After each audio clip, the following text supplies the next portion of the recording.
Assalamualaikum warahmatullahi wabarakatuh.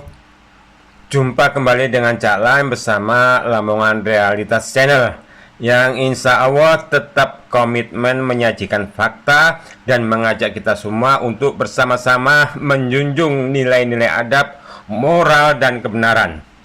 Pemirsa, begitu menyimpangnya ajaran Syiah, tapi tetap saja banyak kita jumpai tokoh-tokoh Islam yang bersimpati pada Syiah dan memberikan dukungannya terhadap Iran dalam kasus peperangan tiga bersaudara tersebut, yakni Iran bertengkar sama Israel yang dibela oleh abangnya Mimi Riki.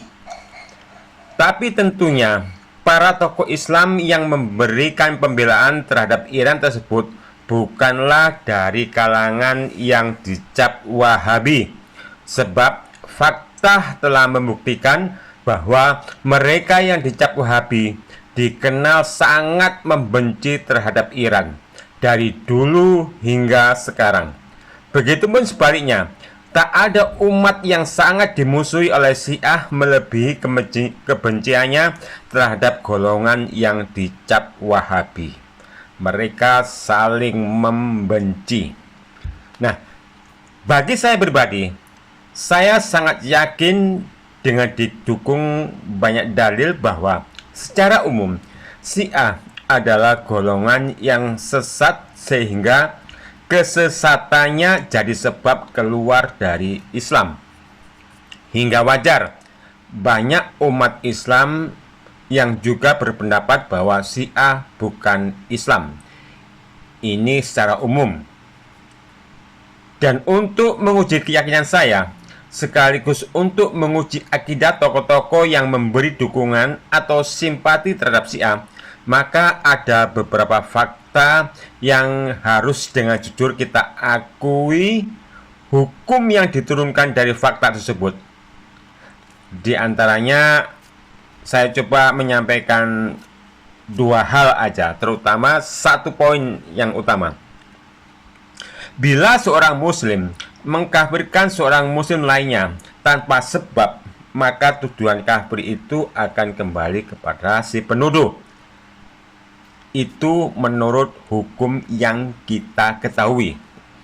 Sedang Syiah telah mengkafirkan seluruh sahabat kecuali 3 orang dan mengkafirkan para istri Rasulullah kecuali Khadijah. Padahal mereka yang dikafirkan oleh Syiah bagi Allah Azza wa Jalla dan bagi Rasulullah adalah umat yang terbaik. Maka hanya kaum yang akidahnya berantakan ketika Allah Azza wa Jalla ridho bahkan menjamin mereka surga, lalu datang Syiah yang mengkafirkan dan terus melaknat dalam setiap doa mereka. Akan tetapi kalau saja apa yang dinyatakan Syiah itu benar, bahwa semua para sahabat adalah kafir kecuali 3 orang, hingga layak kaum Syiah tidak berhenti melaknat para sahabat tersebut, maka itu berarti Syiah telah menuduh Allah dan Rasulnya berdusta karena telah ridho atas keimanan para sahabat tersebut hingga menjamin mereka masuk surga. Jadi mana yang benar? Nggak masuk akal kalau Syiah yang benar.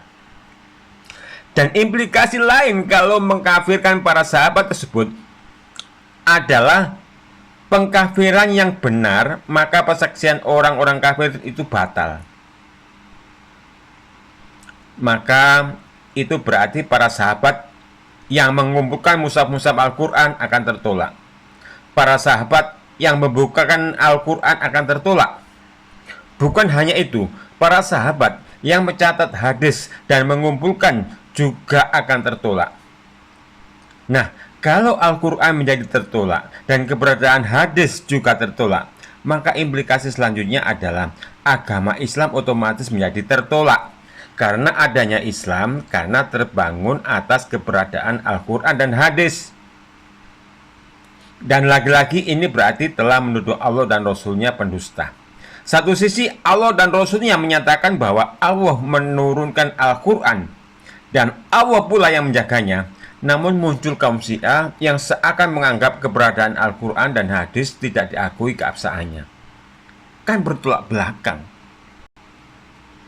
Nah pemirsa, di sini saya hanya menyampaikan satu poin saja dari sekian banyak penyimpangan Syiah. Termasuk dua lah, termasuk yang konyol lagi bahwa Imam Syiah yang ke-12, yakni Imam Mahdi versi Syiah, kemunculannya akan menghancurkan kota Mekah dan Madinah, termasuk akan menghancurkan Ka'bah. Maka tak mungkin akidah suatu umat tidak berantakan ketika Allah Azza wa Jalla telah memuliakan dua kota suci dan menjaganya, lalu datang Syiah dengan Imam Mahdinya bakal menghancurkan dua kota suci tersebut. Kok mirip ambisi Abraha dan bala tentara gajahnya yang mencoba menghancurkan Ka'bah? Kalau Syiah sebagai umat pilihan, maka tak mungkin menjadi musuh apa yang sudah dinyatakan Allah sebagai tempat yang suci lalu dihancurkan. Sahabat yang baik lalu dikafirkan. Itu kan sama halnya menjadi musuh Allah, menyatakan diri sebagai musuh Allah dan musuh Rasulnya. Nah pemirsa, cukuplah kiranya apa yang perlu saya sampaikan. Padahal sangat banyak penyimpangan Syiah. Dan cukuplah ini sebagai pelajaran. Dan moga pemirsa senantiasa terjaga dari berbagai bentuk fitnah yang tidak hanya ditebar oleh Dajjal laknatullah, tapi juga oleh sosok yang kita kenal sebagai ustadz, kiai, ulama yang tertipu oleh rangkaian hujah yang disampaikan oleh Dajjal tersebut.